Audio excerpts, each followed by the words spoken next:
सभी को मेरे प्रणाम।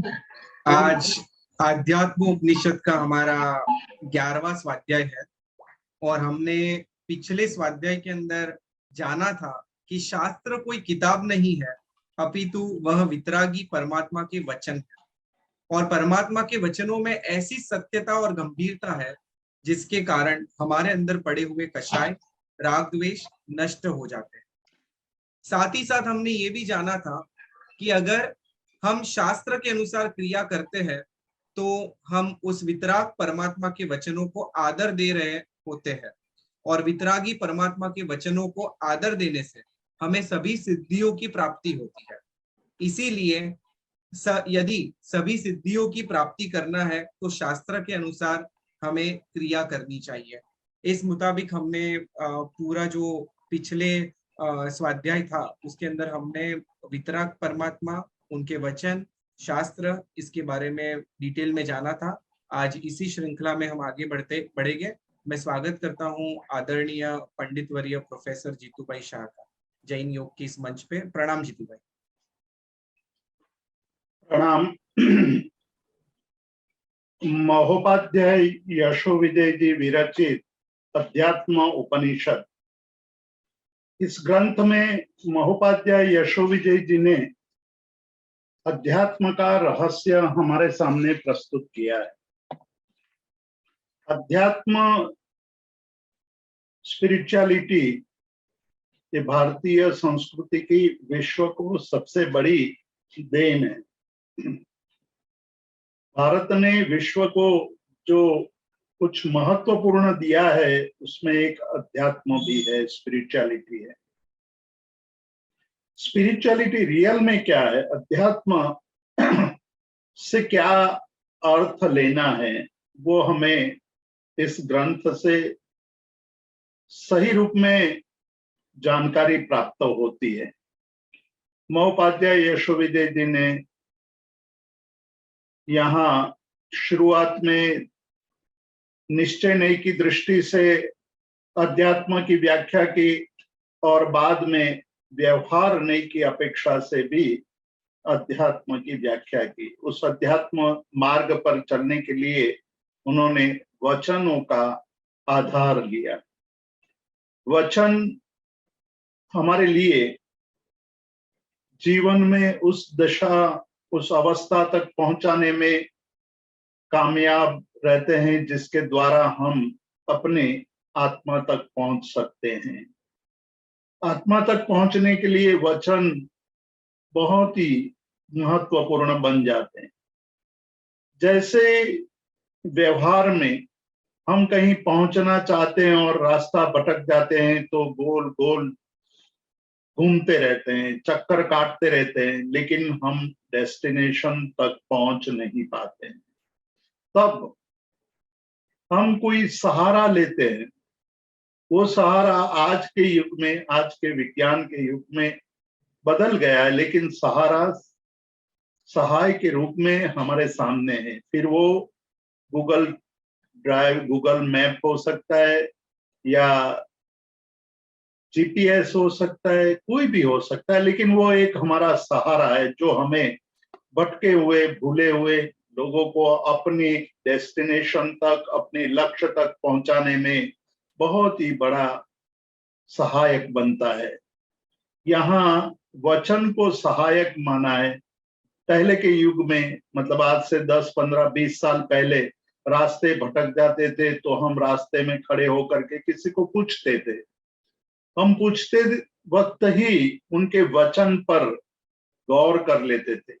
यदि वो थोड़ा भी जवाब देने में विचार करने लगता या कुछ और प्रश्न पूछता तो हम तुरंत अनुमान लगा लेते थे कि यह व्यक्ति को, इस व्यक्ति को रास्ते का पता नहीं है, इसलिए उन्होंने बताए हुए रास्ते पर हम भरोसा नहीं करते, उनके वचन पर भरोसा नहीं करते, लेकिन उस व्यक्ति के वचन पर भरोसा करते हैं कि जो व्यक्ति हमें ये बताने में सक्षम होता है कि हाँ, आप यहाँ से इधर जाओ, उधर जाओ, आपका डेस्टिनेशन आ जाएगा।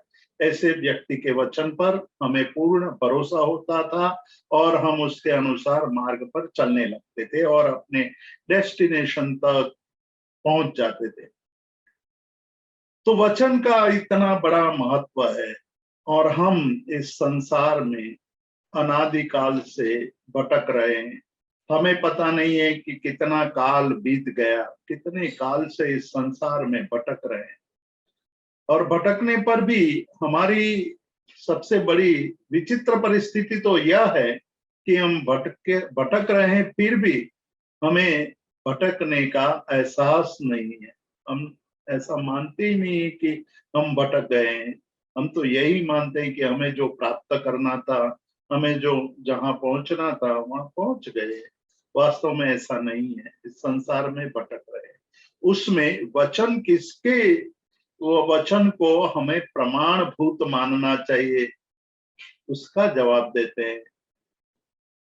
उसके जवाब में वाचकवर्य उमा स्वाति जी कहते हैं कि जिन्होंने राग और द्वेष को संपूर्ण रूप से जीत लिया है, वितराग बन गए हैं, ऐसे वितराग के वचन पर चलना चाहिए। इसीलिए उन्होंने कहा था कि वितराग के वचन यानी शास्त्र ग्रंथ वो केवल शास्त्र नहीं है, अबकड़ नहीं है, एबीसीडी नहीं है, लेकिन वो किसके द्वारा बोले गए हैं और किसके द्वारा उसका संग्रह किया गया है, उस पर भी हमें गौर करना चाहिए। और वो शास्त्र कहलाता है जो वितराग द्वारा कहा गया है और वितराग द्वारा कहे गए वचन को जिन्होंने अपने जीवन में जीने की कोशिश की है और उस कोशिश के द्वारा उन्होंने जो नवनीत पाया है, उस नवनीत को जिन्होंने हमारे सामने ग्रंथ के रूप में प्रस्तुत किया है, वही शास्त्र है। इसलिए कहते हैं कि शास्त्रे पुरस्कृते तस्मात्। इसी कारण शास्त्र को आप जब आगे करते हैं, आगे करने का मतलब आदर पूर्वक उनकी बात मानना, शास्त्र में कही हुई बातों को मानना। कई ऐसी बातें हैं जो हम नहीं जानते, कई ऐसी बातें हैं हमारी इंद्रियों से परे हैं, कई ऐसी बातें हैं जो इस जन्म में उसका अनुभव भी नहीं होने वाला है। ऐसी कई बातें हमें शास्त्र बताता है और हम उस शास्त्रों के वचनों को स्वीकार करते हैं, क्योंकि हमें ये भरोसा है कि जिन्होंने कहा है उन्होंने केवल और केवल हमारे कल्याण के लिए कहा है। न पैसे कमाने के लिए कहा है, न प्रसिद्धि पाने के लिए कहा है, न अपनी दुकान चलाने के लिए कहा है, लेकिन सभी जीवों का कल्याण हो, सभी जीव मोक्ष मार्ग पर आगे बढ़े, ऐसे भाव से कहा है। इसीलिए कहा शास्त्र पुरस्कृते तस्मात् वीतरागः पुरस्कृत। 14वां श्लोक है। 14वें श्लोक में महोपाध्याय यशोविजय जी ने कहा कि आप शास्त्र को आदर पूर्वक आगे रखते हैं, यानी कि शास्त्र में जो कहा है उसी के अनुसार जीवन जीना चाहिए, ऐसी भावना पाते हैं, ऐसे ऐसे मन में विचारधारा हम रखते हैं, तो वितराग को ही पुरस्कृत करते हैं। वितराग के प्रति ही हम आदर दर्शाते हैं। मतलब शास्त्र को आगे करने का मतलब है वितराग को आगे करना, और वितराग को जब आगे करते हैं मतलब वचन को जब आगे करते हैं तो क्या होता है। उसी सिलसिले में हमने पिछली बार एक बात कही थी, याद होगी आप सबको, कि समदर्शी आचार्य हरिभद्र सूरी ने जब योग वंशिका में योग की साधना के लिए जो क्रम दर्शाया था, वो था प्रीति, भक्ति, वचन और असंग। प्रीति, परमात्मा के प्रति, परमात्मा के प्रति प्रीति होना चाहिए, उनके प्रति हमें अनुराग पैदा होना चाहिए। जब प्रीति पैदा हो जाती है तो उसके अलावा कुछ भी हमें दिखाई नहीं देता है। हमने आज तक के जीवन में कई बार अनुभव कर लिया है कि किसी वस्तु के प्रति प्रीति हो जाती है या किसी व्यक्ति के प्रति प्रीति हो जाती है, तो उन्हीं के विचार हमारे अंदर घूमते रहते हैं। जब परमात्मा के प्रति प्रीति हो जाती है तब हमें परमात्मा के अलावा कुछ भी याद नहीं आता है। मुरारी बापू जो रामायण और कथा करते हैं, उनको एक बार प्रश्न पूछा गया था, बहुत अद्भुत प्रश्न पूछा था कि मुरारी बापू, आप इतने सालों से रामायण की कथा करते आ रहे हैं, कितनी कथाएं कर चुके हैं, कभी आपको कथा करने से आप ऊब नहीं गए? आपको अब ऐसा नहीं लगता है कि अब मैंने बहुत बार कथा कर ली, एक ही बात करता रहा हूं, तो क्या आपको दूसरी बात करने का मन नहीं होता है? तो उन्होंने जो जवाब दिया था, बहुत अद्भुत जवाब था। प्रश्न जिस तरह से एक पेचीदा प्रश्न था, उस तरह से उनका जवाब भी बहुत अद्भुत था। उन्होंने कहा कि आप मछली को जाकर के पूछो कि पूरी जिंदगी पानी में रहती है तो कभी पानी से ऊब नहीं जाती हो? बल्कि जब मछली को हम पानी से निकालते हैं तो वो तड़पने लगती है कि मुझे जल्दी पानी में वापस डालो, मैं पानी के बिना रह नहीं सकती। बस मेरी भी हालत वैसी ही है कि मैं राम और हनुमान के बिना जी नहीं सकता हूँ। तो मुझे कभी भी ऐसा नहीं लगा कि मैंने बहुत सारी कथा कर ली, बहुत बार कथा कर ली। हम तो परमात्मा की भक्ति करते हैं तो टाइम देख करके भक्ति करते हैं, दिन देख करके भक्ति करते हैं। हम भक्ति करते हैं तो हमें ये होता है कि बहुत भक्ति कर ली। हम भक्ति करते हैं तो हमारे मन में ये विचार आते हैं कि कल तो भक्ति की थी, आज भी भक्ति करनी पड़ेगी। ये विचार इसलिए आता है कि परमात्मा के प्रति हमारी प्रीति ही नहीं बन रही है। हम व्यवहार से परमात्मा के सामने बैठे हैं, लेकिन निश्चय से, अंतर से हम परमात्मा के सामने नहीं बैठ पाए। इसीलिए ये कई बार कहा है और हनुमान ने ये बताया था कि मेरे हृदय में राम विराजमान है। जब हृदय को चीर करके उन्होंने दिखाया कि मेरे हृदय में राम है, इस तरह से हमारे जीवन में जब परमात्मा का स्थान आ जाता है तब प्रीति कही जाएगी, और प्रीति आती है तब भक्ति आती है। फिर भक्ति के लिए हमें किसी की आवश्यकता, किसी उपदेश की, किसी ग्रंथ की, किसी अन्य माध्यमों की कभी भी आवश्यकता रहती नहीं है। आवश्यकता तब तक है जब तक प्रीति नहीं है। आवश्यकता तब तक है कि जब हमारे हृदय में परमात्मा के प्रति भाव नहीं उठे। परमात्मा के प्रति जब भाव उठते हैं तो हमारी भक्ति अपने आप जागृत हो जाती है। तो ये दूसरी बात हुई। और जब प्रीति और भक्ति उत्पन्न हो जाती है, जिसके प्रति भक्ति है उसके वचन में हमें कभी संशय पैदा नहीं होता है। जब तक आपने देखा होगा कि जब तक नई नई शादी होती है तो एक दूसरे के प्रति प्रीति है, प्रीति होने के कारण भक्ति, जैसी भी भक्ति है, भक्ति होती है। और जब तक ये भाव है, प्रीति है, तब तक एक दूसरे को, एक दूसरे के वचन के प्रति पूर्ण आदर होता है। आपने कह दिया तो मैंने मान लिया, उसने कह दिया तो उसने मान लिया, क्योंकि वचन पर प्रीति के कारण और भक्ति के कारण विश्वास होता है। तो यहाँ जब भक्त को परमात्मा के प्रति प्रीति और भक्ति होती है तो परमात्मा के वचन के प्रति किसी की अपेक्षा नहीं रहती है। उनको केवल और केवल यही भाव रहता है कि बस मैं परमात्मा के वचनों को सुनता रहूं। जिस तरह पानी के विरह में मछली तड़पती है, उसी तरह परमात्मा के वचन को सुने बिना मेरा दिन आज निष्फल है, ऐसा भाव पैदा होगा। इसलिए स्वाध्याय में निरत होते हैं, अत्यंत निमग्न होते हैं। जो साधक होते हैं वो जब साधना करते हैं, ध्यान में परमात्मा का ध्यान करते हैं और ध्यान से मुक्त होते तो परमात्मा के वचनों का चिंतन करते रहते कि परमात्मा ने क्या कहा था, क्या कहा है, क्यों कहा है, कैसे कहा है। मेरा जीवन परमात्मा के वचनों के अनुरूप जीवन जीने के लिए कब सक्षम बनेगा, ये ही चिंतन मन में चला रहता है। तो इस प्रकार यहाँ कहते हैं कि आप केवल ग्रंथ को आदर पूर्वक आगे करते हैं, तो केवल ग्रंथ को नहीं करते, आप परमात्मा को भी आगे कर देते हैं, परमात्मा के प्रति भी आप आदर प्रदर्शित करते हैं। और जब वचन के प्रति संपूर्ण हमारा आदर भाव प्रकट होता है तो असंग भाव पैदा हो जाता है। तब हम और किसी बातों में फंसते नहीं हैं और किसी बातों के लिए लालायित नहीं होते हैं, हमें किसी और बातों की अपेक्षा नहीं रहती है।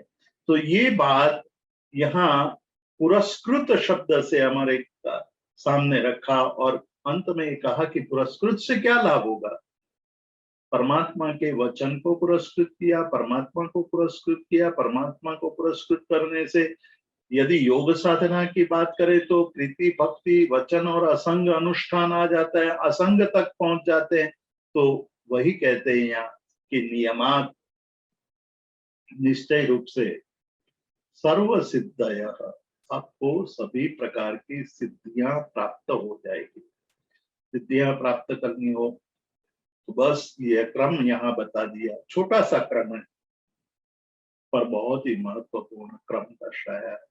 इस क्रम को याद रख करके, इस क्रम के अनुसार जीवन जीने से, इस क्रम के अनुरूप हम जब अपने जीवन को ढालने लगेंगे तब हमें परमात्मा के प्रति जो एक रूपता, पुरस्करण का मतलब है परमात्मा में लयलीनता, और जब लयलीनता होती है, ज्यों जल रस जल माही, उपाध्याय यशोविजय जी ने एक बात एक जगह पर कही है कि जब एक दूसरे में इतना अनुराग पैदा हो जाता है तो एक दूसरे में घुल मिल जाते हैं, मतलब फिर अलग नहीं कर सकते। जल को जल रस से, मतलब प्रवाहितता से अलग नहीं कर सकते हैं। इसी प्रकार जब हम परमात्मा के वचन को वचन के अनुरूप जीवन जीने लगते हैं तो परमात्मा मय बन जाते हैं, परमात्मा जैसे बन जाते हैं।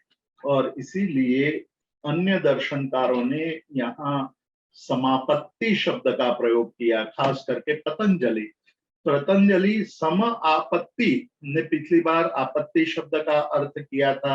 आपत्ति अर्थात प्राप्ति, प्राप्ति अर्थात परमात्मा की समानता, परमात्मा के साथ समानता की प्राप्ति, यानी हम और परमात्मा अलग अलग नहीं रहे, मैं ही परमात्मा बन गया, मैं आत्मा परमात्मा बन गया। जो बात हमें पूज्यपाद देवानंदी जी ने समाधि शतक में दर्शाई थी कि बहिरात्म स्थिति से बाहर निकल जाएंगे, अंतरात्म स्थिति में प्रवेश करेंगे और उसी में आगे बढ़ते जाएंगे तो परमात्मा दशा का अनुभव होगा। तो परमात्मा दशा का अनुभव करने के लिए ये समापत्ति एक योग साधना की एक विशेष उपलब्धि है कि जब हम लयलीन हो जाते हैं तब समापत्ति हो जाती है, तब हमें उसके अनुसार हम लयलीन हो जाते हैं। और महाव्रती नाम का एक जो पंथ है उन्होंने ध्रुव पद कहा है। ध्रुव पद यानी चित्त ऐसी दशा में लयलीन हो जाता है, चित्त की ऐसी दशा अब आ जाती है कि हमें और कुछ भी अच्छा नहीं लगता है, बस वही ध्रुव, निश्चितता, एक रूपता, एकाग्रता, अन्य कुछ भी नहीं। प्रशांत वाहिता मन्ये, और सांख्य लोगों ने उनको प्रशांत वाही, प्रशांत का एक अर्थ वितरागता भी किया है कि हम भी वितरागता हमारे अंदर वहन होने लगेगी, बहने लगेगी। जिस तरह से कैलाश से निकलती हुई पानी की जो धारा है वो मानस सरोवर तक पहुंचती है और मानस सरोवर से गंगा का निकलना शुरू हो जाता है, उसी तरह हम परमात्मा स्वरूप कैलाश के साथ हमारे जीवन को जोड़ देंगे, हमारे मन को जोड़ देंगे, हमारे ध्यान को उसमें लगा देंगे, तो हम भी प्रशांत वाहिता यानी परमात्मा तत्व के साथ एक मेक हो जाएंगे। और बौद्धों ने जो कहा था, ये मैंने इसलिए थोड़ा रिपीट किया है क्योंकि ये शब्दावली चारों शब्दों में बहुत ही गहन रहस्य छिपा हुआ है। साधना की अलग अलग पद्धतियों की बात कही है, और अलग अलग पद्धतियों की बात करते हुए उनमें किस तरह से साधक कैसी अवस्था को अनुभव करता है उसकी बात कही। बौद्ध कहते हैं कि विसभाग क्षयम, विसभाग क्षय, सभाग यानी समान संतति, विसभाग यानी विसभाग संतति यानी विसदृश धारा। हमें जब कोई वस्तु का दर्शन होता है, कोई वस्तु देखते हैं, तो उस वस्तु की जो धारा बहती है, उस धारा के आधार पर हम यह घट है, घट है, घट है, घट है, इस प्रकार की अनुभूति होती है। और विसदृश संतति यानी जब घट टूट जाता है तो टुकड़े टुकड़े में बंट जाता है, वो विसभाग, मतलब घट की संतति नष्ट हो गई, टुकड़ों की संतति शुरू हो गई। और जब वो क्षय हो जाता है, उस संतति का भी क्षय हो जाता है, तब विसभाग क्षय, विसभाग क्षय, विसभाग क्षय यानी अब चित्त में, हमारे चित्त में किसी प्रकार की धारा, सदृश धारा या विसदृश धारा बहती नहीं है। ऐसी दशा को विसभाग क्षय कहा। ये विसभाग क्षय की स्थिति बहुत ऊंची स्थिति है। अभी हम जब दिन में 24 घंटों में हमारे चित्त का अवलोकन करेंगे तो हमें पता चलेगा कि हमारा चित्त या तो सदृश धारा में बहता है या विसदृश धारा में बहता है। हम दोनों धारा को, यानी राग की धारा को और द्वेष की धारा को, दोनों धारा को नष्ट करना चाहते हैं। और जब नष्ट हो जाती है, राग की धाराएं बंद हो जाए और द्वेष की धारा बंद हो जाए, तो हमें जो आनंद होता है, उस आनंद की कोई सीमा नहीं है, आनंद का कोई वर्णन नहीं कर सकता, अनुपम आनंद की अनुभूति होती है। अब ऐसे आनंद की अनुभूति के लिए क्या चाहिए, अब वो मार्ग बता रहे हैं महोपाध्याय यशोविजय जी 16वें श्लोक में। इस मार्ग का कथन करते हुए कहते हैं कि चर्म चक्षु भृतः सर्वे, इस संसार की सभी प्राणी चर्म चक्षु से देखते हैं, चमड़े की आंखों से देखते हैं।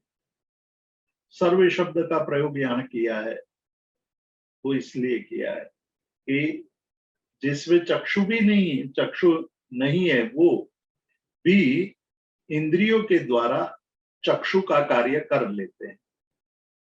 जैसे जो वृक्ष है, मतलब एक इंद्रिय जीव है, लेकिन एक इंद्रिय जीव भी जब उनके पास से कोई मैत्री पूर्ण भाव से गुजरता है तो उनको आनंद आता है, एकदम खिल जाता है वृक्ष, सुगंध बहने लगती है, मतलब सुगंध का वहां हमें अनुभव होने लगता है। और कोई क्रोधी व्यक्ति, कोई द्वेषी व्यक्ति, कोई क्रूर व्यक्ति उस वृक्ष के पास से गुजरता है तो वृक्ष कांपने लगता है, वृक्ष को पीड़ा होने लगती है कि शायद यह व्यक्ति मुझे मार न डाले। तो ये चर्म चक्षु नहीं होते हुए भी चक्षु के द्वारा जो कार्य होता है, वह कार्य अन्य इंद्रियों के द्वारा यानी स्पर्शनेन्द्रिय के द्वारा भी वहां दिखाई देता है। तो इस संसार में सभी जीव चर्म चक्षु से युक्त है।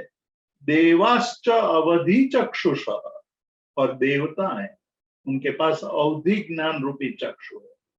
वो भूतकाल का भी जान सकते हैं और भविष्य काल का भी जान सकते हैं। जो देव को साध लेते हैं, आपने कई बार सुना होगा संसार में कुछ ऐसे साधक होते हैं कि जो देवों की साधना करके देव को साध करके अपने पास रखते हैं।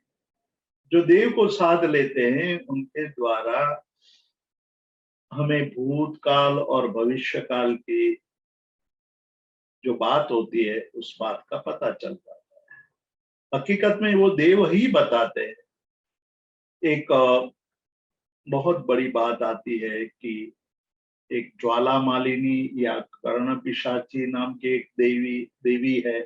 कर्ण पिशाची देवी, जिन्होंने कर्ण पिशाची की साधना की है, वो सुन लेता है। कर्ण पिशाची यानी कर्ण में आकर के वो पिशाची नाम की जो देवी है, वो देवी उनको कान में सब कुछ सुना देती है। मतलब आप जाएंगे और साधक जब कर्ण पिशाची को आह्वान करेंगे तो कर्ण पिशाची देवी जो सामने वाली व्यक्ति है उसके भूतकाल को बोल देगी। मतलब उनके कान में कह देगी कि ये व्यक्ति ने ऐसा किया, वैसा किया, ऐसा किया, वैसा किया, सब कुछ। मतलब जो आपने किया है, जो और कोई नहीं जानता है, आपने कभी किसी को नहीं बताया, वो भी कर्ण पिशाची देवी उनके कान में सुना देती है। क्यों? तो कहते हैं कि अवधि ज्ञान है। अवधि ज्ञान का मतलब भूतकाल का ज्ञान है उनको। लेकिन एक समस्या है, एक मर्यादा है। कर्ण पिशाची की एक मर्यादा है, वो भविष्य का नहीं जान सकती है। भविष्य में क्या होना है, कल क्या होगा, कैसा होगा, वो नहीं जान सकती। तो साधक जो है, जिसने साधना करके आपके भूतकाल को दर्शा दिया, तो आप तो मोहित हो जाते हैं। उनको ये कहने लगते हैं कि हाँ, आपको तो सब कुछ पता है। मेरी गुप्त बात जो मेरी पत्नी या मेरे पुत्र या मेरे अन्य कोई नजदीक के जीव भी नहीं जानते, वो बात आप जानते हो। तो आप बताइए भविष्य में क्या होगा? तो भविष्य तो कर्ण पिशाची बता नहीं सकती, उनकी मर्यादा है। तो वो गप लगाएगा कि हाँ ऐसा होगा, वैसा होगा, और उसके अनुसार होता नहीं है। कुछ ऐसे लोग भी हैं कि जिसको अच्छे देव मदद करते हैं, यानी अच्छे देव हैं, उनको बता देते हैं, तो वो बोल देते हैं कि भाई भविष्य में ये होना है। मतलब कल, परसों या नरसों, फलाने दिन, फलानी तारीख पर, फलाने घंटे पर ये होने वाला है, और होता भी है। तो ये अवधि ज्ञान से पता चलता है देवों को। और जिसके पास अवधि ज्ञान है वो भी जान सकता है। तो देवाश्च अवधि चक्षुष, भूतकाल और भविष्य काल का वो अवधि ज्ञान से जान लेते हैं। लेकिन सिद्ध भगवंत उससे भी महान चक्षुधारक है, उनको चक्षु भी आवश्यकता नहीं है। चक्षु नहीं होने पर भी उनके क्या कहते हैं, सर्वतः चक्षुष। मतलब सिद्ध भगवंत के पास सर्वज्ञता रूपी चक्षु है। उनका उनकी चक्षु से भूत, भविष्य व जगत के सभी पदार्थों के, सभी पर्यायों के, सभी प्रकार का ज्ञान उनके पास है। तो ये सबसे श्रेष्ठ चक्षु है। सर्वज्ञता सबसे श्रेष्ठ चक्षु। तो हमें इस चक्षु प्राप्त करना है। हमें ये पता चले कि हम तो चर्म चक्षु है। हमें क्या होना चाहिए? सर्व चक्षुष होना चाहिए, यानी सिद्ध बनना चाहिए। जो सिद्ध बनने का मार्ग कौन सा है? तो कहते हैं योगी। योग की साधना करो। योग की साधना करोगे तो आपको वो कर्मक्षय होकर के आप भी सर्व चक्षुष बन जाएंगे। सर्वतः चक्षुष सिद्धा, सिद्ध परमात्मा सर्व चक्षुष है। और वैसी चक्षु प्राप्त करने के लिए योगी साधना करते हैं। तो योगी की चक्षु क्या है? योगी कौन सी चक्षु से देखते हैं? योगी की चक्षु है शास्त्र। शास्त्र के अनुसार जीवन जीते हैं, शास्त्र को धारण करते हैं, शास्त्र के अनुसार अपनी सारी क्रियाएं करते हैं। क्योंकि शास्त्र केवल शास्त्र नहीं है, शास्त्र परमात्मा के वचन है। और अनुभवी साधकों के सालों सदियों के साधना का नवनीत है, साधना का अमृत है। वो आपको बहुत सस्ते में मिल रहा है। जिन्होंने अपनी पूरी जिंदगी खपा दी और जो कुछ पाया वो शास्त्र बने, वो लिखा गया तो वो शास्त्र बन गए। और वो शास्त्र हमें आज हमारे सामने है। तो योगी जब अपने जीवन के क्रियाकलाप को सामने रखेंगे तो पहले देखेंगे कि शास्त्र में क्या कहा है। हम इंद्रियों को क्या चाहिए, मन को क्या चाहिए, उसी को पकड़ करके जीना जीते हैं। और इंद्रियां विषयासक्त होती है, मन विषयासक्त हो जाता है और उसके पीछे भागता है। चर्म चक्षु की यही सबसे बड़ी विचित्रता है। चमड़े की आंख कुछ रूप को देख करके उसमें मोहित हो जाती है। चर्म की आंख मतलब इंद्रियां, इंद्रिय को पकड़ करके आप देखो तो मधुमक्खी है, वो शहद में मतलब कि उसमें फंस जाती है, कमल के अंदर फंस जाती है। एक कवि ने बहुत अच्छी बात कही है, वो कहते हैं कि एक दिन एक भौरा शहद पीने के लिए एक कमल के ऊपर बैठा है, सूर्यास्त होने को है, कमल की पंखुड़ियां बंद होने लगी हैं। वो सोचता है कि अभी उड़ जाऊंगा, मैं अभी उड़ जाऊंगा। उड़ नहीं पाता है, आसक्त है, इसलिए सारी पंखुड़ियां बंद हो जाती है, अंदर फंस जाता है। अब फंस जाता है तो भी कमल के प्रति उनका राग है, अनुराग है। तो अनुराग होने के कारण जो लकड़ी को काट करके उसमें छेद कर सकने की क्षमता धराता है, वो भौरा भी कमल की पंखड़ियों को, कोमल पंखड़ियों को छेद नहीं सकता है।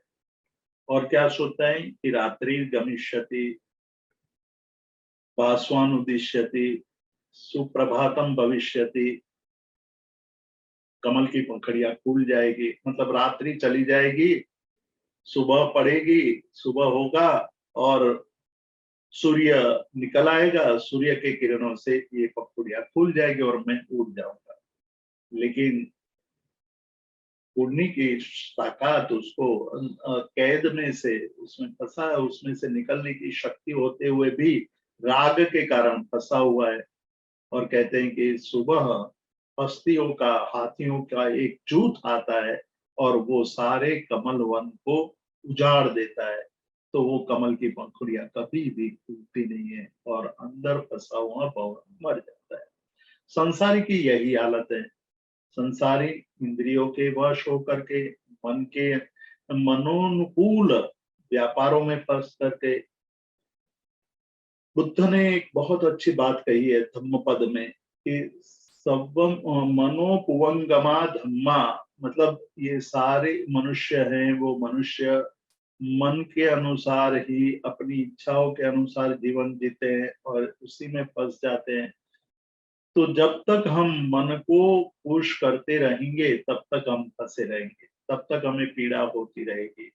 तो क्या क्या करना चाहिए? कहते हैं कि शास्त्र चक्षुष, शास्त्र के अनुसार जीवन जीने का अभ्यास करना चाहिए, आदत डालनी चाहिए कि मैं जो कर रहा हूं वो शास्त्रानुकूल है या नहीं है, शास्त्र क्या कहते हैं, उसके अनुसार जीवन जी रहा हूं कि नहीं जी रहा हूं। हम तो वो कभी सोचते तक नहीं है कि जीवन का व्यवहार, जीवन जीने की पद्धति क्या होनी चाहिए। आज सुबह जब हम प्रश्नमृति प्रकरण का स्वाध्याय कर रहे थे तो एक प्रश्न उठा था कि हमारे जीवन का उद्देश्य क्या है, हम क्यों जी रहे हैं, क्या पाने के लिए जी रहे हैं, और जो पाने की इच्छा से हम जी रहे हैं वो सही है या गलत है। जिस तरह से हमने समाधि शतक के स्वाध्याय में एक बहुत ही जटिल प्रश्न की बात कही थी कि मैं कौन हूं, उस पर विचार करना चाहिए। उसी तरह प्रश्नमृति का एक प्रश्न हमारे सामने रखते हैं कि जीवन का उद्देश्य क्या है। ये भी एक जटिल प्रश्न है और हमारा जवाब तो हमारे अनुभव के आधार पर आया है, और हमारे अनुभव तो भ्रमात्मक है, दुखात्मक है, दुखमय है। इसलिए हम जवाब दे देते हैं कि दुख से मुक्त होने का ही हमारा उद्देश्य है। वो तो भ्रम है, उस भ्रम से मुक्त नहीं हो पाते हैं और इसलिए हमारा उद्देश्य भी सही नहीं होता है। जीवन जीने का उद्देश्य क्या होना चाहिए और वो कैसे पा सकते हैं, उस पाने की बात कर रहे हैं। शास्त्र चक्षुष, शास्त्र की आंखों से देखने का अभ्यास करो, अपनी आंखों से नहीं। अपनी आंखों से तो आज तक जीने की हमने आदत डाली, इसलिए न जाने कितने समय से इस संसार में परिभ्रमण कर रहे हैं। पता नहीं, और कितना समय बीत जाएगा वो भी, यदि हम शास्त्र को आगे रख करके आदर पूर्वक उसके अनुसार जीवन जीने की कोशिश नहीं करेंगे, तो फिर भी वही चक्र चालू ही रहेगा, चक्र का अंत नहीं आएगा, चक्र स्थिर नहीं होगा। तो वो स्थिरता लाने के लिए शास्त्र चक्षुषः, शास्त्र के अनुसार जीवन जीने की कोशिश करना चाहिए। ये बात आगे चलकर कहते हैं कि भाई शास्त्र की बात करते हो तो शास्त्र यानी किताब, किताबों की कोई कमी नहीं है। इस संसार में कितनी किताबें होगी, आप किताबों का, सभी संसार की जितनी किताब है उस किताबों का एक ढेर किया जाए, एक जगह पर इकट्ठा किया जाए, तो कितना ऊंचा होगा, मतलब हजारों मेरू पर्वत जितनी ऊंचाई हो जाएगी। एक मेरू पर्वत नहीं, हजारों मेरू पर्वत जितनी ऊंचाई हो जाएगी। इतने सारे ग्रंथ हैं, उसमें से क्या पढ़ना चाहिए, ये बड़ी चुनौती और बड़ा गंभीर प्रश्न है। तो ये प्रश्न आज से 300 साल पहले उपाध्याय यशोविजय के सामने भी आया होगा, और इसीलिए उन्होंने देखा कि मेरे सामने ये प्रश्न आया है और 300 साल बाद इसका जब कोई स्वाध्याय करेगा तो ये प्रश्न जरूर मन में आएगा कि इतनी सारी किताबें हैं, उसमें से कौन सी किताब पढ़ी जाए, किसको चुना जाए। हमारे एक स्वाध्याय में पूछा गया था, और तब मैंने कहा था कि भी धीरे धीरे सभी प्रश्नों का जवाब आएगा। जो जितेंद्र प्रदीप भाई ने पूछा था, उस प्रदीप भाई ने पूछा था कि शास्त्र इतने सारे हैं, उसमें से कौन से शास्त्र को चुने, किसको सही माने। और जो अनेकांतवादी है वो तो कहता है कि सब कुछ सही है, तो क्या स्वीकार करे, क्या किसको माने। ये प्रश्न तो हमेशा उठेगा और उठता रहेगा। उसका जवाब यहाँ उपाध्याय यशोविजय जी दे रहे कि परीक्ष्यन्ते कशच्छेद तापैः स्वर्णम यथा जनाः। एक सामान्य मनुष्य जब पैसा होने लगता है, थोड़ी संपत्ति इकट्ठी हो जाती है, तब वो सुवर्ण यानी गोल्ड, सोना खरीदने की मन में भावना पैदा होती है। पैसे नहीं होते तब तक सोने की बात भी नहीं आती है, लेकिन पैसे होने लगते हैं यानी बुद्धि आपके सामने आ जाए तो प्रश्न उठेगा कि मैं क्या ले आऊं घर पर, क्या पढ़ूं मैं।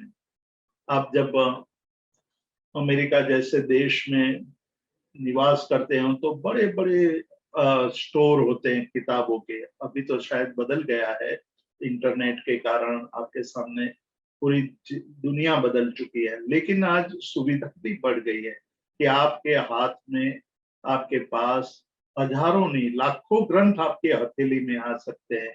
यदि आपके पास स्मार्टफोन है, आईपैड है या कुछ भी है, तो उसमें से क्या चुनना चाहिए। लाखों ग्रंथ है, जीवन भर आप केवल पन्ने पलटोगे तब भी जीवन बीतने पर भी सभी किताबों के पन्ने भी नहीं पलट पाओगे। लाइब्रेरी ऑफ कांग्रेस वॉशिंगटन में जो सबसे बड़ी लाइब्रेरी है, उसमें 13 करोड़ ग्रंथ है। कितने ग्रंथ की संख्या है? 13 करोड़ की। तो उस ग्रंथ के पन्ने कितने होंगे और उस पन्नों को पलटने के लिए कितना टाइम चाहिए? एक जिंदगी कम पड़ेगी। तो क्या करना चाहिए? जब सुवर्ण खरीदने जाता है आदमी, पैसे होते हैं, सुवर्ण खरीदने निकलता है, तो सुवर्ण खरीदते वक्त क्या करता है? सोने की दुकान पर जाएगा, कहेगा कि मुझे सोना खरीदना है, मुझे इतना सोना खरीदना है। तो सोना खरीदते वक्त वो सबसे पहले सोने की परीक्षा करता है, सुवर्ण की परीक्षा करता है। कशच्छेद ताप, 3 प्रकार की परीक्षा बताई गई है। सुवर्ण जैसे उत्तम धातु को खरीदते वक्त व्यक्ति उसकी परीक्षा करता है कि मैं जो खरीदने आया हूं वही मैं घर पर ले जा रहा हूं कि कुछ और ले जा रहा हूं, मैं कहीं ठग ना जाऊं। क्योंकि जब मैं ये बेचने जाऊं तो मैंने जो खर्च किया है उतना पैसा तो मुझे मिलना ही चाहिए। ज्यादा मिले तो कोई बात नहीं, लेकिन कम तो नहीं मिलना चाहिए। मैं जब दूसरे दिन बेचने जाऊं और मुझे सोनी ये कह दे कि ये तो सोना है ही नहीं, ये तो नकली है, पीले रंग की धातु है, लेकिन वो सुवर्ण नहीं है, तो हम पछताएंगे, हम रोएंगे। हमें पीड़ा होगी कि मैंने क्या कर दिया, मैं जो चाहता था, मैं जो इच्छा करता था वो तो नहीं निकला। तो वो परीक्षा करके ही ग्रहण करता है। परीक्षा किए बिना सुवर्ण नहीं खरीदा जाता है। आप सब्जी खरीदने जाते हो तो कभी कभी आप दुकानदार को कह देते हो कि भाई मुझे ये सब्जी दे दो, और कहते हो कि अच्छी सब्जी देना, और घर पर आते हैं फिर रोते हैं कि भाई अरे मैंने उन पर भरोसा किया और उसने 5 आम में से 1 आम सड़ा हुआ दे दिया। ये आम खरीदते वक्त आप कर सकते हो, लेकिन सोना खरीदते वक्त आप सोनी को ये नहीं कहते हो कि भाई तुम्हें जो अच्छा लगे वो दे दो। पहले आप कहोगे कि भाई मुझे बताओ सोना सही है कि नहीं। तो पहली परीक्षा करते हैं कश, यानी कसौटी के पत्थर पर उसकी रेखा अंकित करके घिसते, सोने को घिसते ले, फिर वो देखते हैं कि वो सोने का रंग कैसा है। जब कसौटी का पत्थर काला है और सुवर्ण रेखा उस पर एकदम पीले रंग की चमकने लगती है, तो ये निश्चित हो जाता है कि ये सही सोना है। अब सही सोना है इतना कसौटी के पत्थर पर उसकी परीक्षा कर लेने से भी पूर्ण नहीं होता है। फिर भी शंकाएं बनी रहती है कि ऊपर ऊपर से तो ये सोना है, बीच में सोना नहीं होगा, तो इसलिए वो कटवाता है, काट करके देता है। कश फिर छेद करके कि बीच में भी जो धातु है वो सोने की ही है, केवल गिलेट कर दिया है, मतलब उस पर ऊपर उसको सोने को चढ़ा दिया है, अंदर चांदी है या अंदर कोई और धातु भी हो सकती है। इसलिए वो कहेगा कि काट के दिखाओ। वो काट कर देखता है तो वहां भी सुवर्ण दिखाई देता है उसको। फिर कहते कि नहीं, ये कोई गलत में मैं गलत फहमी में नहीं रह जाऊं, इसलिए ताप से मतलब अग्नि में तपा करके देखेगा, क्योंकि अग्नि अग्नि में तपते हैं धातु तो सभी धातु अलग हो जाती है, सुवर्ण अलग हो जाते हैं, अन्य धातु अलग हो जाती है, कचरा सब नष्ट हो जाता है। तो वो कहता है कि ताप परीक्षा करो, ताप परीक्षा से हम मानेंगे कि ये 100 टच का सोना है, संपूर्ण शुद्ध सुवर्ण है, यानी 24 कैरेट का सोना है। फिर आप लेने में जरा भी हिचकिचाहट नहीं कर। आज थोड़ा समय बदल गया है। सरकार ने, गवर्नमेंट ने कुछ कंपनियों को ये परमिशन दी है कि आप अपना मार्का, अपना निशान सुवर्ण पर लगा सकते हो। सुवर्ण पर लगाया आपने, उस एक मार्क को देखा, देख करके आपने खरीद लिया। तो ये सारी परीक्षा तो नहीं करते। आप ऐसा कहेंगे कि आज हम परीक्षा नहीं करते। अरे भाई, परीक्षा आप नहीं करते हैं, लेकिन गवर्नमेंट ने परीक्षा करवा करके उस व्यक्ति को ये परवाना दिया है कि भाई आप गलत नहीं करोगे, और आप गलत करोगे तो सीधा जेल में जाओगे। यदि वो पकड़ा गया एक मार्क का दुरुपयोग किया तो सीधा जेल में जाता है। तो आप भरोसा करते हैं एक मार्क पर। पहले हम भरोसा करते थे परीक्षा पर और फिर सुवर्ण खरीदते थे। आज हम उसमें एक उसका मार्का देखते हैं, मार्का देख करके खरीदते हैं। तो कहते हैं कि सुवर्ण जब खरीदने जाते हैं तो ये सब करते हैं, तो ग्रंथ जब पढ़ने की कोशिश करते हैं तो क्यों नहीं करते। आपको ये करना चाहिए कि ग्रंथ जब पढ़ते हो तो आपको जिस तरह सुवर्ण, कहने का मतलब यशो विजय जी का बहुत गंभीर बात कह रहे हैं कि एक तरफ सुवर्ण है और दूसरी तरफ ग्रंथ है। ग्रंथ सुवर्ण से कम नहीं है, लेकिन जब आप उस ग्रंथ को पढ़ने की कोशिश करते हो तो आपको सुवर्ण की तरह ही उसकी परीक्षा करनी चाहिए। अब सुवर्ण की तरह परीक्षा करने का मतलब कहते हैं कि वर्णिका शुद्धि, वर्णिका यानी कि उसकी शब्द रचना देखेंगे आप कि उसकी शब्द रचना कैसी है। मतलब उस ग्रंथ पढ़ते हुए मेरे मन के अंदर कहीं राग, कहीं द्वेष, कहीं युद्ध करने का भाव, यानी युद्ध की कथा आप पढ़ रहे, वर्ल्ड वॉर की कथाएं पढ़ रहे। कुछ जमाने तक वर्ल्ड वॉर की कथाएं, वर्ल्ड वॉर के मूवी, वर्ल्ड वॉर की बातें बहुत चलती थी। भारत देश में विभाजन की बातें यानी पार्टीशन की बातें बहुत चलती थी। पार्टीशन पर लिखी गई किताबें बहुत चली, बहुत सालों तक उस पर लोगों को पढ़ने की रुचि हुई। तो क्या वैसी किताबें पढ़नी चाहिए? लोग तो परीक्षा नहीं करते, इसलिए उनको पढ़ लेते हैं। खुशवंत सिंह की ट्रेन टू पाकिस्तान, ये किताब बहुत चली, उस पर मूवी भी बनी और लोग देखने भी जाते थे। तो कई ऐसी किताबें पढ़ करके आपको एक दूसरे के प्रति राग द्वेष पैदा होगा। आप ये कहोगे कि भाई ये लोग अच्छे थे, हम लोग बुरे थे, हम लोग अच्छे हैं, वो लोग बुरे हैं। इस प्रकार की राग की बुद्धि करने वाली किताबें, राग की बुद्धि करने वाली शब्द रचनाएं, द्वेष की वृद्धि करने वाली शब्द रचनाएं, अंदर से काम पैदा करने वाली कि भाई आपने कुछ किताबें पढ़ी और आपको ये हुआ कि मैं भी ऐसी स्त्रियों को भोगूं, मैं भी ऐसे साधन सामग्री प्राप्त करूं, फिर मैं संसार में घूमता रहूं। होना नहीं है ऐसा, फिर भी मन में भाव तो पैदा होते ही है। तो भाव पैदा, ऐसे भाव पैदा करने वाली किताबों को पढ़ करके हमारी मनोवृत्तियों को हम विकृत कर देते हैं और विकृत करके हम भटकते रहते हैं। फिर किताब पढ़ते हैं आप, किताब पढ़ करके आपके आपके कई घंटे कई दिन बर्बाद हो जाते हैं। आप गल्फ कंट्रीज के राजा महाराजाओं के, शेख के, उनकी रानियों की किताबें पढ़ेंगे। तो द प्रिंसेस किताब आप पढ़िए तो आपको पता चलेगा कि वहां की रानियों की क्या स्थिति है। और पढ़ लिया, आपको द्वेष हो गया, आपको ये हो गया कि वहां की स्त्रियों की क्या हाल है। तो ऐसी किताबों को पढ़ करके आपके जीवन में कितने विकार, कितने राग, कितने द्वेष, कितने मोह, कितनी माया की मात्रा बढ़ जाती है। तो उपाध्याय यशोविजय जी कहते हैं कि सब कुछ मत पढ़ो, पहले परीक्षा कर लो, उनकी शब्द रचना क्या है वो सब देख लो कि जो शब्द रचना को पढ़ करके आपके मन में शांति, आपके मन में आनंद, आपके मन में प्रसन्नता के भाव उमटने लगे, वो किताबें पढ़ो। वो किताब पढ़ करके आपको जो आनंद आएगा, जो तत्व बोध होगा, जिसके कारण आप सही गलत का विवेक जागृत कर पाओगे, वही सही किताब है। तो कहते हैं कि पहले तो शास्त्र में भी वर्णिका शुद्धि, जिस तरह के सुवर्ण में शुद्धि की बात हम खोजते हैं, उसी तरह ग्रंथों में भी, शास्त्र में भी शुद्धि की बात आप पहले सोचो कि कौन सी किताब पढ़ूं। शास्त्र तो हमारे चक्षु बनाने हैं, शास्त्र को चक्षु बनाना है तो कौन से चक्षु को, कौन से शास्त्र को मैं अपना चक्षु बनाऊं। परीक्षताम तथा बुधाहा, जो पंडित जन है, जो विचक्षण लोग हैं, जो चतुर लोग हैं, जो कुछ सोच करके काम करते हैं, वो सबसे पहले परीक्षा करेंगे। वो परीक्षा के लिए बिना नहीं।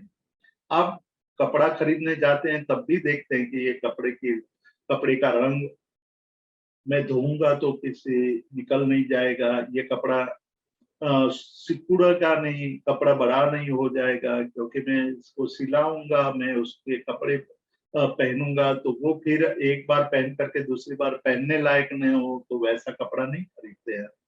वो हम देखते भी नहीं है, हम उसको मसल मसल करके देखते हैं कि कितनी उसमें वो पड़ती है, सल पड़ती है, वो देखते हैं।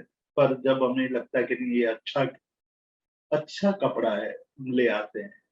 तो कपड़े खरीदने में भी आप परीक्षा करते हैं, तो शास्त्र की परीक्षा क्यों नहीं करते। शास्त्र की भी परीक्षा करनी चाहिए कि जो शास्त्र हमारे जीवन को शांति पैदा करे, शांति दे, आनंद दे, हमारे विकारों को नष्ट करे, हमारे अंदर पड़े हुए कषायों को मंद करे, हमारे अंदर पड़े हुए कर्म बंधन को शिथिल करें, वैसे शास्त्र को क्यों नहीं पढ़ते हैं, क्योंकि हमारी दृष्टि नहीं है। तो उपाध्याय यशोविजय जी हमारे सामने ये बहुत बड़ी बात रख रहे हैं, भाई शास्त्र भी सुवर्ण है, शास्त्र सुवर्ण से भी बढ़कर है। हमने एक बार देखा था कि श्रीमद जी जब व्यापार करते थे, अपनी पेढ़ी पर बैठे हुए थे, एक बस्ती बेचने वाला आता है, उनको पूछते हैं कि भाई आज कोई हमारे लायक कोई ग्रंथ लाया हो, तो उन्होंने कहा हाँ मैं एक ग्रंथ लाया हूँ। उन्होंने उनके हाथ में थमाया, वो तो शतावधानी थे, पन्ने पलटते गए और सब कुछ पढ़ते गए, खड़े हुए, अंदर गए, तिजोरी खोली, एक मुट्ठी भर हीरे लेकर के वो बस्ती वाले को दिया। उनका कि ये क्या दे रहे हो, जग रहे हो कि सो रहे हो। जग रहा हूँ, और तूने जो मुझे दिया है उस कि उसका तो मूल्य मैं नहीं चुका सकता हूँ, लेकिन मेरे पास जो है वो मैं तुझे दे रहा हूँ। रत्न को दे करके ये कहते कि मेरे पास जो कुछ है वो दे रहा हूँ, तूने जो मुझे दिया है उसका मूल्य तो मैं चुकाने के लिए सक्षम ही नहीं हूँ, क्योंकि उनको शास्त्र परीक्षा थी। शास्त्र को परीक्षा करके देख लेते थे कि मेरे जीवन को किस प्रकार के शास्त्रों से लाभ होने वाला है, क्या पढ़ूं। आजकल तो हम अपने घरों में कम किताबें रखते हैं, लेकिन पहले घरों में एक दो अलमारी किताबों की भरी रहती थी और कहते कि मेरी किताबें ये है, ये इतनी किताबें हैं। और किताब को देखने से ही पता चल जाता था कि इस आदमी का स्वभाव कैसा होगा। किसी के घर में वॉर की है, किसी के घर में व्यवसाय की है, किसी के घर में किसी और की है। और बहनों की अलमारी में, मतलब जो रसोई घर होगा वहाँ तरला दलाल की किताबें होगी, वहाँ रेसिपी की किताबें होगी, तो पता चल जाएगा कि कितना क्या क्या चाहते हैं ये लोग। तो जीवन में क्या पढ़ना चाहिए वो उस तरफ हमें इंगित करते हैं। वो कहते हैं कि पढ़ो, पर पढ़ने से पहले विचार करो। एक इतना विचार हम कर ले, अपने जीवन का उद्धार हो जाएगा। जो पढ़ने से हमारे जीवन के अंदर शांता, सुख, शांति, प्रसन्नता, आनंद आदि प्राप्त हो, वही हमें पढ़ना है। और उस पढ़ने वैसी किताब हम खोज निकालेंगे, ऐसे भाव पैदा होंगे तो वैसी किताबें आपको मिल जाएगी। योग शास्त्र का, योग मार्ग का एक नियम है और बहुत ही महत्वपूर्ण नियम है। और आप भी कभी कभी अनुभव करोगे तो आपको भी उसका लाभ होगा और आप भी उसका सही, उसका जो सत्यता है उसकी अनुभूति करोगे कि एक बार अपने जीवन में अंदर एक तलब पैदा हो जाए, एक भाव पैदा हो जाए कि मुझे यही पढ़ना है, तो किताब आपके सामने आकर के खड़ी रहेगी, किताब मिल जाएगी। आप कल्पना भी नहीं करोगे, आप सोचोगे कि ये किताब तो मैंने सोचा था लेकिन मिल नहीं रही थी, पर मिल जाएगी, क्योंकि अंदर की तलब है, तलब से आपको मिल जाएगा। ये योग का सिद्धांत है कि अंदर तलब पैदा होगी तो गुरु भी सामने से चलकर आए। गुरु को खोजने की आवश्यकता नहीं है, अंदर से भाव पैदा होना चाहिए कि मेरे अंदर एक तलब पैदा होनी चाहिए, एक आतुरता पैदा होनी चाहिए। तो सबरी ने कोई आमंत्रण पत्रिका नहीं लिखी थी राम के लिए, लेकिन अंदर भाव पैदा हो गए थे कि आने ही चाहिए, मेरे आंगन पर वो आने चाहिए। चंदनबाला ने कोई आमंत्रण पत्रिका नहीं लिखी, चंदनबाला के घर महावीर पहुंच गए, निकल चुके थे वापिस, फिर आ गए, क्योंकि अंदर की एक भावना थी कि परमात्मा मेरे घर से वैसे ही वापिस न लौटे और आंख से आंसू निकले। वही आंसू आमंत्रण पत्रिका थी, आंसू ही आमंत्रण पत्रिका बन गई कि हे परमात्मा आप वापिस लौटो। और लौटना पड़ा, परमात्मा को भी लौटना पड़ा। क्यों? क्योंकि अंदर एक तलब थी, आपके बिना मैं जी नहीं पाऊंगा। और यही हमारे जीवन में जैसे जैसे तलब पैदा होगी तभी कुछ सामने से प्राप्त होता जाएगा। इतना कहकर के आज के स्वाध्याय को विराम देते हैं। जी जी, thank you so much Jeetu भाई, आज की इस स्वाध्याय के लिए। किसी को कोई प्रश्न है तो आप हैंड रेज कर सकते हैं। प्रदीप जी, आप प्रश्न पूछ सकते हैं। हाँ जी, थैंक यू नील भाई। प्रणाम जीतू भाई। हाँ जी, प्रणाम। आपने कहा कि परमात्मा में लीन होना है, तो एक बार जो परमात्मा है, दूसरी तरफ स्व आत्मा है, तो उसमें थोड़ी समस्या है कि लीन होना परमात्मा में कि स्व आत्मा में, कि दोनों एक ही है। नहीं, आत्मा तो जब साधक अवस्था होती है तब दो होते हैं, आत्मा और परमात्मा। साधक अवस्था जैसे जैसे गहन बनती जाती है तब एक दूसरे का अंतर कम होता जाता है, मतलब साधक परमात्मा के समीप निकल जाता है, उसके नजदीक ही नजदीक जाता है। और एक समय ऐसा आता है कि स्व को परमात्मा में, मतलब आत्मा को परमात्मा में विलीन कर देता है, तब वो परमात्मा बन जाता है, परमात्मा की अनुभूति। वही समापत्ति है, वही ध्रुव पद है, वही प्रशांत वायिता है, वही विषभाग संक्षय है। और उसका मार्ग ये बताया कि भाई आप एक बार शास्त्र को इस भाव से देखो, और उस भाव से देखो तो आंखें आपकी आंखें नहीं रहेगी, अब शास्त्र आपकी आंखें बन जाएगी, और शास्त्र आंखें बन जाएगी तो आप परमात्मा के साथ एकमेक हो जाएंगे। तो मार्ग में आत्मा और परमात्मा भिन्न है, लेकिन लक्ष्य पर आत्मा और परमात्मा एक हो जाते हैं। तो समापत्ति तक पहुंचना है, तब वो एकमेक हो जाते हैं। जी प्रदीप भाई, आप अनम्यूट कर सकते हो। इसमें लीन होना है। बराबर है। शुरुआत में कहे साधना में किस में लीन होना है, और कौन सा स्वरूप है वो परमात्मा का? परमात्मा के स्वरूप का मतलब है परमात्मा के गुणों का स्मरण करना, परमात्मा के गुणों में लीन। और जब जैसे जैसे लीनता आती जाएगी परमात्मा के गुणों का, पहले गुणों से ही परमात्मा तक पहुंच सकते हैं, गुणों के प्रति अहोभाव पैदा हो गया। इसलिए जो समदर्शी आचार्य हरिभद्र सूरी जी ने जो कहा कि पहले प्रीति होनी चाहिए, फिर भक्ति आएगी, फिर वचन आएगा, फिर असंग आएगा, फिर परमात्मा और आप दोनों एकमेक हो जाएंगे तो असंगता आ जाएगी। तो ये बात हमें याद रखनी है कि परमात्मा तक पहुंचने के लिए परमात्मा के गुणों को निरंतर स्मरण में रखना है, और उससे भक्ति पैदा होगी, और भक्ति में एक रूपता लीनता आ जाएगी। तो वही लीनता का मार्ग है, गुणों। जी आभार। जी हिमा जी, आप प्रश्न पूछ सकते हैं, आपको अनम्यूट करना है हिमा जी। प्रणाम सर। हाँ जी प्रणाम। सर आपने सदृश्य धारा कहा और दूसरी कौन सी धारा कही आपने? विसदृश धारा, सदृश धारा और विसदृश धारा, मतलब जब राग होता है तो सदृश धारा। अच्छा। जैसे व्यक्ति को, मान लो कि कोई युवान को कोई युवती के प्रति राग हो जाता है तो युवती के सदृश गुणों की धारा बहने लगती है, और वो जब डिवोर्स हो जाता है उसी लड़की के साथ तो विसदृश धारा शुरू हो जाती है।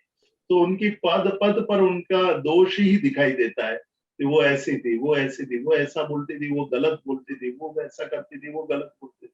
वो विसदृश धारा हुई। सदृश धारा जब राग था तब सदृश धारा हुई, और द्वेष हो गया तो विसदृश धारा शुरू हुई। तो सदृश धारा और विसदृश धारा दोनों को छोड़ना है, तो उसका संक्षय करना, उसका क्षय कर देना, संपूर्ण क्षय करना। इसलिए कहा विषभाग संक्षय। जी प्रदीप जी शेठ, आप प्रश्न पूछ सकते हैं। हाँ जी, धन्यवाद। प्रणाम जीतू भाई। हाँ जी प्रणाम।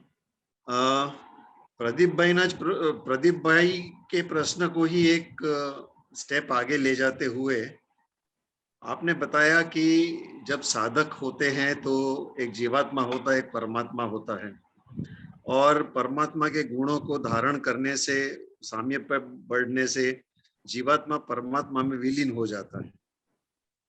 अब ये समझ बहुत सरल होती है, लेकिन कंफ्यूजन तब होता है कि जब एक तरफ ये भी बात है कि मोक्ष होना चाहिए तो आप सिद्धशिला पे जाके अपना स्थान बनाएंगे और आपका जो जीव है वो मुक्त हो जाएगा, लेकिन वो आपका जीव, आपका आत्मा तो अलग ही रहने वाला है। तो यहाँ कुछ आप प्रकाश दे सके तो आपसे निवेदन है।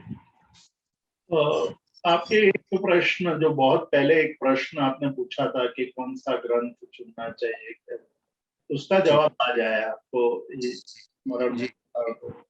और भी प्रश्न जो आपके थे उसके जवाब और आगे आएंगे। Okay okay.